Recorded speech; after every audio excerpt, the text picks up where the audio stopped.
Help me hit 7,000 subscribers. Support the video with a like and share your thoughts in the comments. I read everyone. Thank you. I never thought something as small as a hand on a shoulder could end a marriage. But that's exactly how it started, the push. Not violent, not dramatic, just a quiet rejection that carried 5 years of distance in it. My name's Ethan, and for most of our 8-year marriage, I thought we were solid. Not perfect, but solid. We had our routines, coffee in the morning, dinner by 7, a shared Netflix list we never finished. But that night, at Mark and Olivia's anniversary party, I realized we weren't a couple anymore. We were just two people who happened to share a last name. It was one of those upscale backyard parties, the kind where the lights are strung across the trees, everyone's glass is half full, and the laughter sounds a little too polished. Claire, my wife, looked stunning. She always did. Red dress, hair tied loose, smile rehearsed to perfection. She moved through the crowd like she belonged there, and maybe she did. I watched her from the edge of the patio, talking with a group of coworkers I barely knew. She laughed at something one of them said. This loud, carefree laugh I hadn't heard in months. It hit me wrong. Maybe jealousy, maybe sadness, maybe both. I walked up, placed my hand gently on her shoulder, just wanting to share the moment. She turned around, eyes flicking at me for half a second, and then she pushed my hand off. Lightly, politely, but the gesture sliced through me. Not now, Ethan, she whispered, forcing a smile back for her friends. The look in her eyes wasn't embarrassment. It was dismissal. The music went on, the chatter didn't stop, but my night was over. I stepped away, pretending to grab another drink, though I didn't even taste it. Every word I'd been swallowing for the past year started burning its way up. The missed dinners, the I'm tired excuses, the way she slept with her back to me every night. It all crystallized into that single motion of her hand pushing mine away. I stood there watching her for a long time. She didn't look back once. When we got home later, the silence was unbearable. I tried to start small talk, but she was already in her phone, already somewhere else. You were quiet tonight, she said flatly, without lifting her eyes. Didn't want to interrupt, I said. She sighed, rolled her eyes slightly. You always make everything a thing. It was just a party.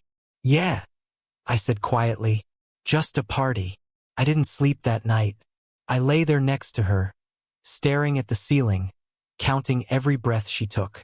It wasn't anger that kept me awake. It was the slow realization that love had left the room a long time ago, and I was the only one who hadn't noticed. In the morning, she was rushing around, late for work, lipstick perfect, heels echoing down the hall.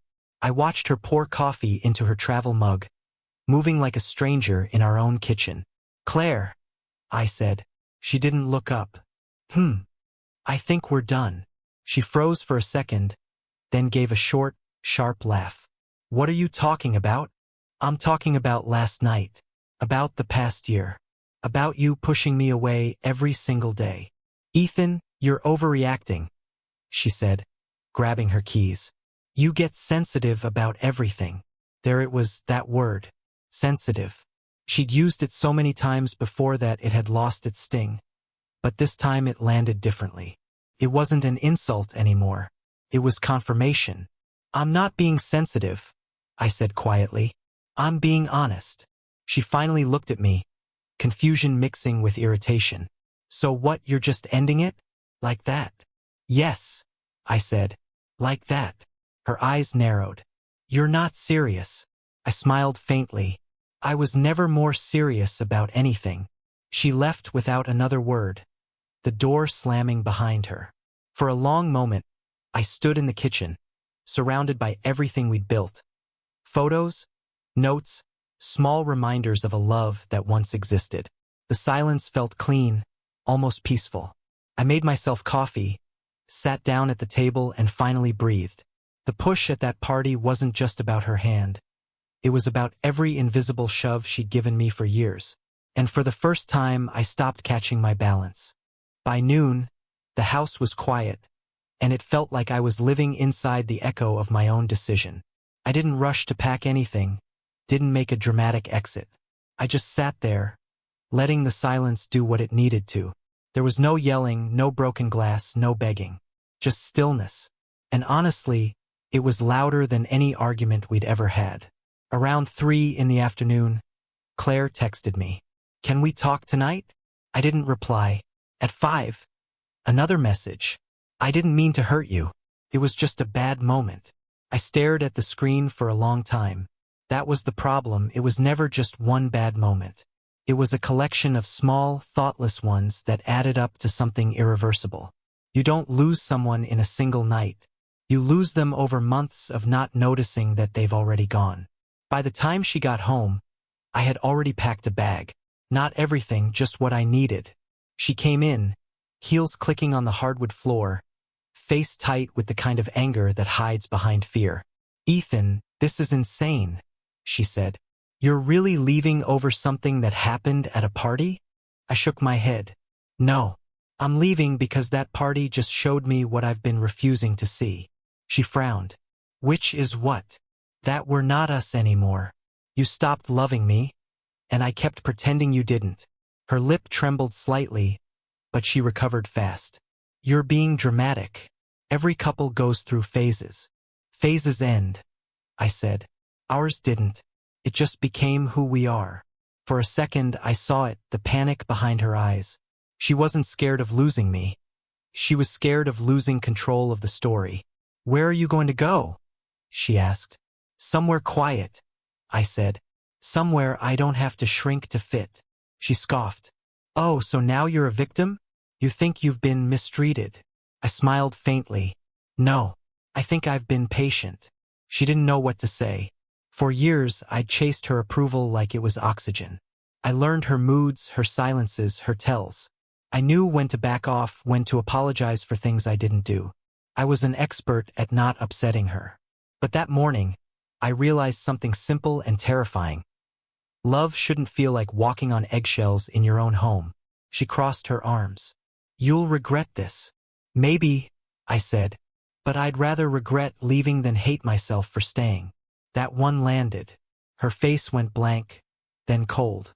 She turned and walked into the bedroom, slamming the door behind her. I looked around the living room one last time.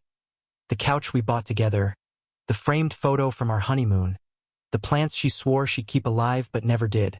Everything looked fine, but nothing felt alive. I left the keys on the counter and walked out.